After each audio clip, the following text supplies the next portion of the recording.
शिवपुर गांव में सावित्री देवी अपनी चतुराई और समझदारी के लिए प्रसिद्ध थीं। उनके परिवार में उनके बेटे रमेश और बहू प्रिया शामिल थे। सावित्री देवी ने अपने जीवन में कई मुश्किलों का सामना किया था, लेकिन अपनी चतुराई से उन्होंने हमेशा अपनी राह निकाली। प्रिया एक पढ़ी लिखी और आत्मविश्वासी लड़की थी। उसने शहर में पढ़ाई की थी और वहाँ की आधुनिक जीवन शैली में पली बढ़ी थी।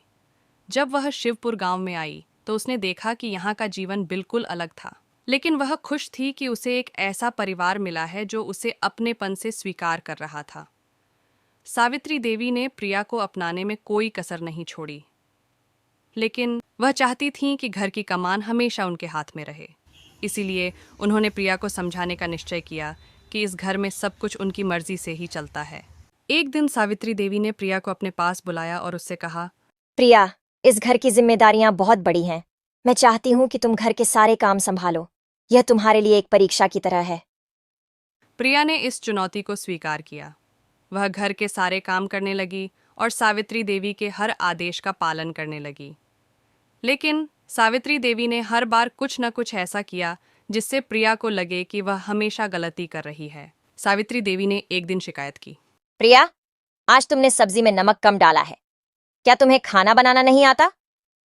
प्रिया ने माफी मांगी और अगली बार ध्यान देने का वादा किया। लेकिन सावित्री देवी का मकसद प्रिया को नीचा दिखाना नहीं था। वह चाहती थीं कि प्रिया उनकी हर बात मानती रहे और उनके नियंत्रण में रहे। प्रिया के काम में धीरे धीरे निपुणता आने लगी तो सावित्री देवी ने एक और चाल चली। उन्होंने रमेश के सामने प्रिया की छोटी छोटी गलतियों को बढ़ा चढ़ाकर बताना शुरू किया। सावित्री देवी ने एक दिन रमेश से कहा, रमेश, तुम्हारी पत्नी को घर के कामकाज में ध्यान देने की जरूरत है। वह हर चीज में गलती करती है। रमेश ने अपनी माँ की बातों को गंभीरता से लिया और प्रिया से इस बारे में बात की। प्रिया को बुरा लगा, लेकिन उसने सोचा कि शायद वह सचमुच गलती कर रही है। उसने और मेहनत से काम करना शुरू कर दिया। एक दिन गांव में एक मेले का आयोजन हुआ। सावित्री देवी ने फैसला किया कि वह इस मौके का फायदा उठाकर प्रिया की असलियत सबके सामने लाएंगी। उन्होंने प्रिया से कहा, प्रिया, इस बार मेले की सारी तैयारियां तुम्हें करनी होंगी। गांव के लोग बहुत उम्मीद से देख रहे हैं। प्रिया ने इस चुनौती को भी स्वीकार किया और पूरी मेहनत से मेले की तैयारियों में जुट गई। उसने मेले के लिए विशेष पकवान तैयार किए, खेलों का आयोजन किया और सभी व्यवस्थाओं का ध्यान रखा। मेले का दिन आया और सब कुछ बहुत अच्छे से हुआ। गांव वालों ने प्रिया की तारीफ की और कहा कि इस बार का मेला सबसे अच्छा था।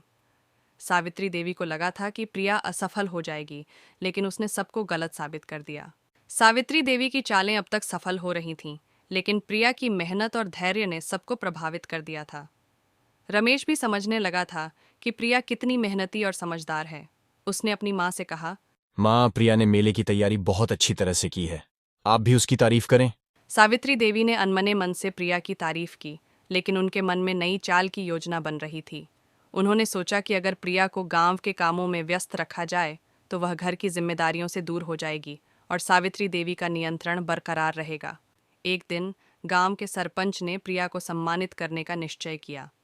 उन्होंने एक बड़ी सभा बुलाई और प्रिया को गांव के विकास में उनके योगदान के लिए सम्मानित किया।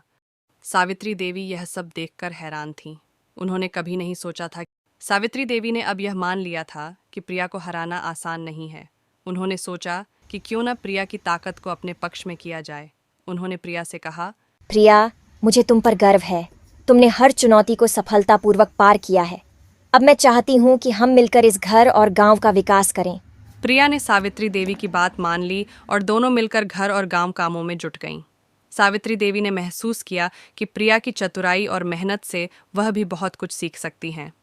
उन्होंने अपनी चालाकियों को त्याग कर प्रिया के साथ मिलकर काम करना शुरू कर दिया।